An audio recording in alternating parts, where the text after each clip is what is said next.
Hello दोस्तों, तो आप सभी का स्वागत है हमारे यूट्यूब चैनल बड़ा करियर पर। तो आज हम लोग पढ़ेंगे तीसरा लेक्चर सॉल्यूशन टॉपिक का। और इसमें हम लोग जैसे कि पिछले क्लास में ही बताया गया कि मोल फ्रैक्शन के बारे में पढ़ना है। तो आइए हम लोग आज मोल फ्रैक्शन का पूरा निचोड़ देखते हैं। मोल फ्रैक्शन आज के बाद समझ डर नहीं लगेगा, एकदम ईजी है। आसानी से आप इसको अच्छे तरीके से समझ जाएंगे। मोल फ्रैक्शन होता क्या है, यानी फ्रैक्शन मतलब हो गया, आप जानते ही हैं, भिन्न। मोल का भिन्न कर देना है, फ्रैक्शन कर देना है, तोड़ देना है, उसी को कह रहा। मोल फ्रैक्शन में be defined as ratio of number of mole, यानी मोल के रेशियो को ही हम लोग मोल फ्रैक्शन कहते हैं।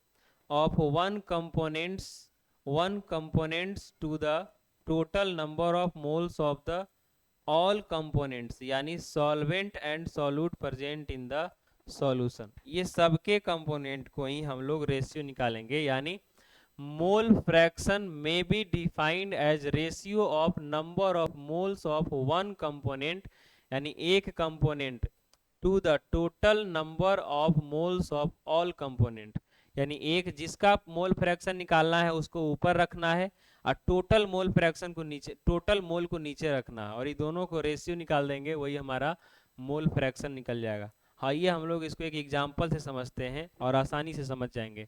हम एक सॉल्यूशन लिए हैं जिसमें हमारा ए और बी दोनों शामिल है। ए हमारा क्या है, मान लेते हैं हमारा एक अलग पदार्थ हो गया, बी अलग पदार्थ हो गया।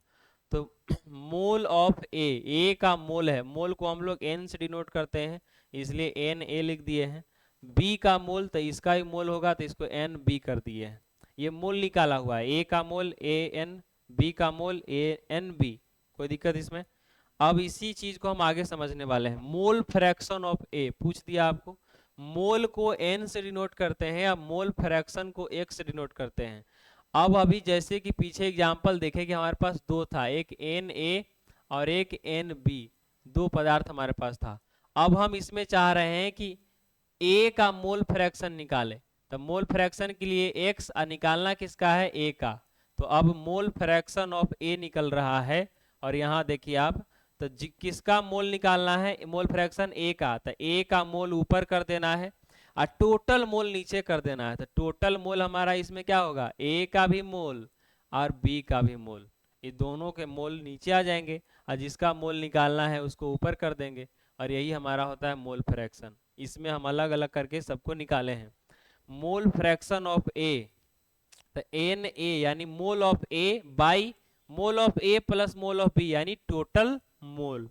अब बी का मोल फ्रैक्शन निकालना है, तो मोल ऑफ बी बाई क्या हो जाएगा, mole of A plus mole of B, यानी टोटल मोल है। समझना होगा इस बात को। तो ये हमारा हो गया। आइए अब हम दोनों को जोड़ कर देखते हैं कि एक्स ए और एक्स बी को जोड़ दें तो क्या आएगा। तो आइए हम लोग इसको समझते हैं, थोड़ा सा मिटा देते हैं इसको। तो देखिए, मोल ऑफ, यानी it is depends on temperature, ये टेम्परेचर पर डिपेंड करता है। X A plus x B को जोड़ देते हैं। एक्स ए का मान है n A by n A plus n B, और बी का मान है एक्स बी का n n B by n A plus n B. आप एलसीएम दोनों का लेंगे, इतना आएगा, जोड़ दीजिए ऊपर में n A plus n B, ये कट के आपका वन आ जाएगा। मतलब मोल फ्रैक्शन का जो सम है, यानी दो कंपाउंड इसमें था, टोटल मोल फ्रैक्शन का सम कितना आ गया, वन।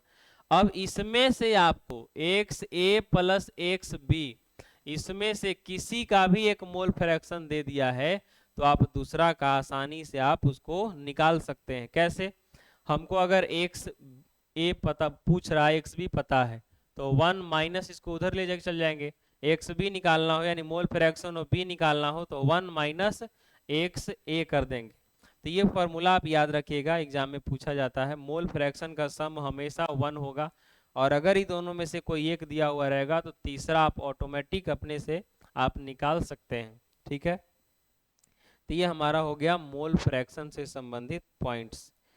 तो अब हम लोग मोल फ्रैक्शन देखते हैं, इस पर सवाल कुछ बना करके, कि मोल फ्रैक्शन से और हम सवाल कैसे बनाएंगे वो देख ले थोड़ा सा।